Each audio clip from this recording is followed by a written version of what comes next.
మా వంటగదికి స్వాగతం. మా వంటగదిలో ఈరోజు మామిడికాయ పులిహోర చూద్దాం. తయారు చేయడం కావాల్సిన పదార్థాలు: ఉడికించిన అన్నం 1 కప్పు, మామిడికాయ తురుము 1/2 కప్పు, ఆయిల్ 4 టేబుల్ స్పూన్లు, ఆవాలు 1/2 టీ స్పూన్, మినపప్పు శనగపప్పు 1 టీ స్పూన్, ఎండుమిర్చి 4, జీలకర్ర 1/2 టీ స్పూన్, వేరుశనగ పిక్కలు 3 టేబుల్ స్పూన్లు, కరివేపాకు కొద్దిగా, ఉప్పు రుచికి తగినంత, పసుపు 1/2 టీ స్పూన్. ఇప్పుడు తయారు చేయటం చూద్దాం.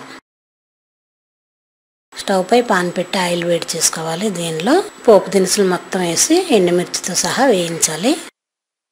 అవి వేగిన తర్వాత దీనిలోనే పల్లీలు కూడా వేసి వేయించుకుందాం. ఇవి కూడా వేగిన తర్వాత దీనిలో కరివేపాకు వేద్దాం. ఒకసారి కలిపి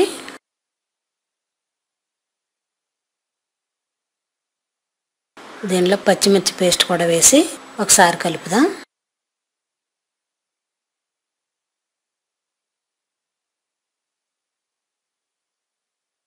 ఇది వేగిన తర్వాత దీనిలోనే 1/2 టీ స్పూన్ పసుపు, రుచికి తగినంత ఉప్పు కూడా వేసి బాగా కలిపి దీనిలో మనం తురిమి ఉంచుకున్న మామిడి తురుము వేద్దాం.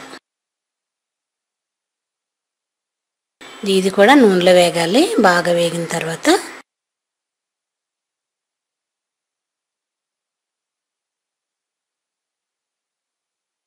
ఇప్పుడు ఉడికించి ఉంచిన రైస్ వేసి బాగా కలిపి ఒక ప్లేట్లో తీసుకొని సర్వ్ చేద్దాం.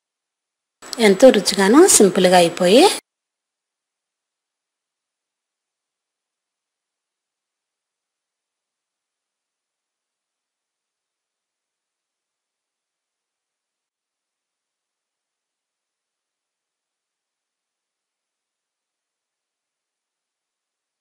మామిడికాయ పులిహోర రెడీ.